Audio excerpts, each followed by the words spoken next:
Ladies and gentlemen of YouTube, I'm going to do a little video here. A couple of questions in the comments. First question I'll address is, how did you make this? Well, through the magic of video. No. Started out with a Northern Tool 8-inch bench drill press. Can't remember the name of it because I took the name off. I had to modify the drill press slightly. First thing I did is I took the plastic collar for the depth gauge off and made an aluminum one so it holds tighter, doesn't push off like the other one did. Second thing I did is I took the nuts that were on the depth gauge bolt or screw or whatever you want to call it, and I put one underneath. What that does is it allows me to set whatever depth I'm using for milling. If I had a finer thread on here, which I could always make one with a finer thread or get a bolt with a finer thread, I'd have finer adjustments, but it worked quite well. Added light. Doesn't come with a light. Added a milling table. First off, okay, let's talk prices. Now, I'm comparing this to one of those little micro mills, the German ones, Proxon and such. They run, I don't know, $500, something like that for the real tiny one, maybe $600, $700 for the medium-sized one. So, started out with the drill press. I got it on a Father's Day special at Northern Tool. I think it was rung up for the wrong price. Don't hate me. $25. Now, it was supposed to be $50, but I didn't question the clerk. I'm sure they knew what they were doing. The drill press, a drill press in this range, you can pick up for, 100, 120 right now. Wen is a very good drill press. The reason I like this drill press over the Harbor Freight is the housing is cast iron. It's not aluminum. So it's just a little tougher, a little thicker, a little less noise, a little less rattle. Motor is basically the same, 1/3 horsepower, 120 volt. You'll notice I had to change the lock for the quill because even though it is cast iron, the thread stripped out, so I changed that over. I'm going to cut that. That's just rigged for now. I'm going to cut that and make that look a little nicer down the road. I did brace the head of the drill against the wall and in back. Let's see if I can show you this. Yeah, there we go. I braced it in back too. I've got my homemade wrenches up here, so they're handy with little magnets. I only put one handle on. Only need one handle. I added, okay, so I got 25 into it so far, plus the little bit of scrap. The keyless chuck, $35. You can get a decent one on Amazon or eBay. They can run as much as 100, I suppose, but this one seems to do a pretty good job. I don't know what brand it is, but it does a decent job. It is a JT33 taper on the spindle. The spindle has about a 2-inch depth ability. So that answers another question somebody had. Anyway, okay, so then the table was $145. The vise was $50. I took the work table off because it's a lot more stable.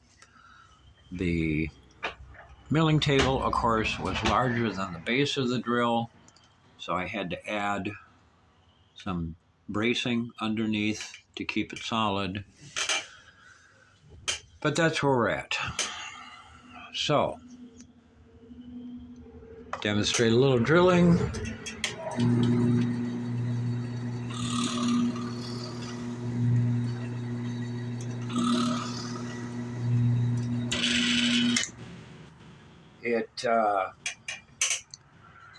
The reason I went with the the keyless drill chuck, I could have bought a keyed one, but I decided to go with keyless. And the chuck that came on it originally was horrible. It wobbled all over the place. Had a lot of run out. I checked the chuck and I checked the quill, and the quill was actually very good on this. Very little run out. So I'm getting very little run out with this new chuck. And again, that ran about $30 at Amazon. Probably the luck of the draw. I don't know if all of them would be this way. The reason I went this way is because I wanted to be able to do some light milling. This is not a heavy milling machine, but it's probably going to do as good a job as the Proxxon. I've never used the Proxxon.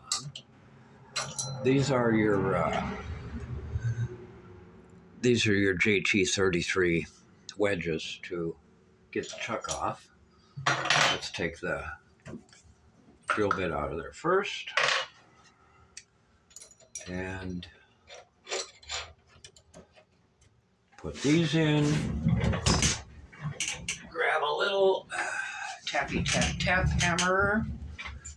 Hold on to the chuck while you're doing this. And it pops right out.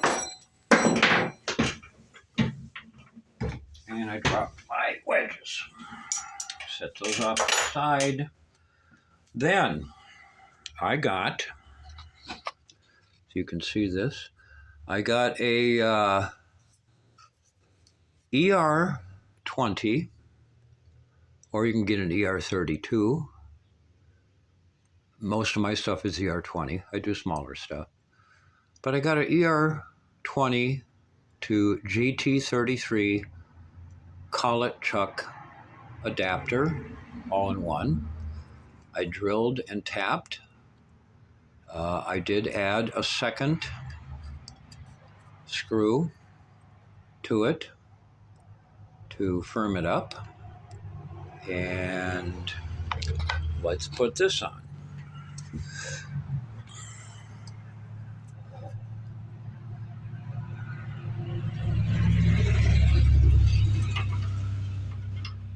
Gotta line things up.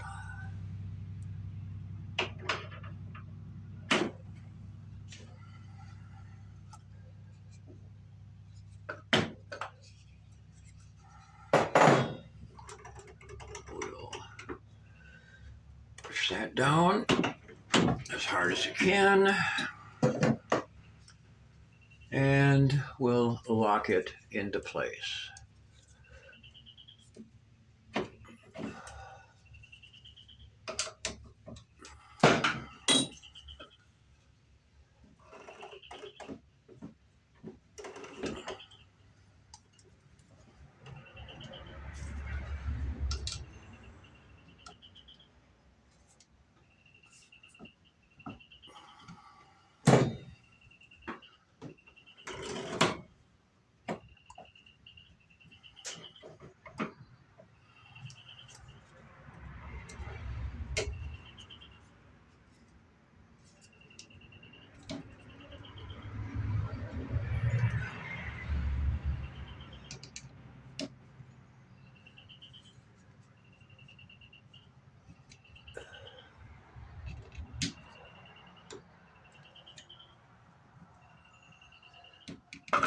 double check this to make sure it's in the right spot.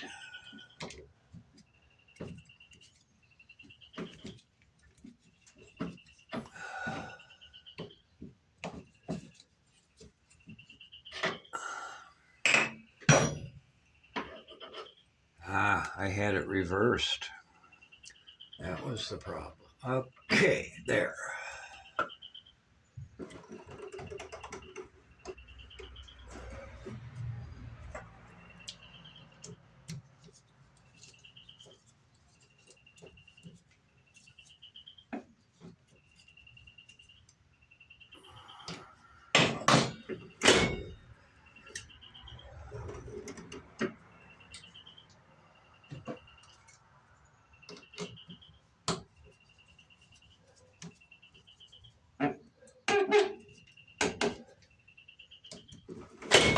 Okay. And it's running with no run out. The other question that someone had is, how does it mill? Well, let's give it a try and see what you think.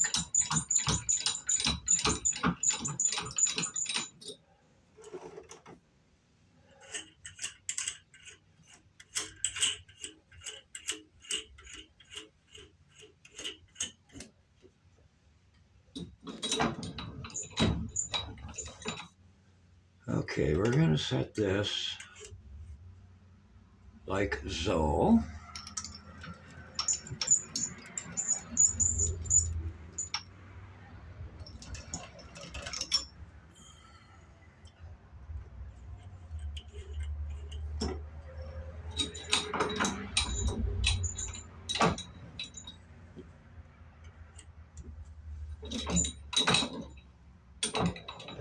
And here we go. Everything's tight. We're going to tighten up the quill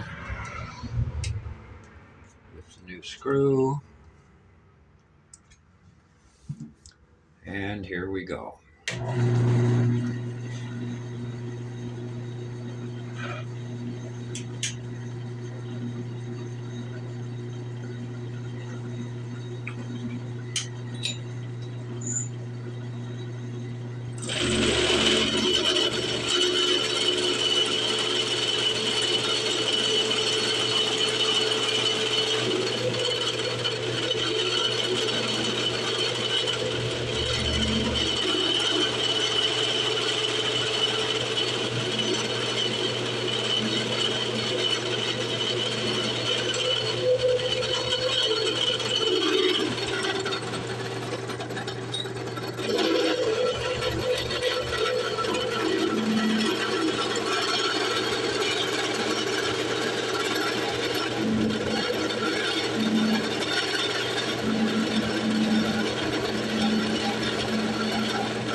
Take this out of here and clean it up and take a look at it. That was a 3/16 high-speed mill cutter.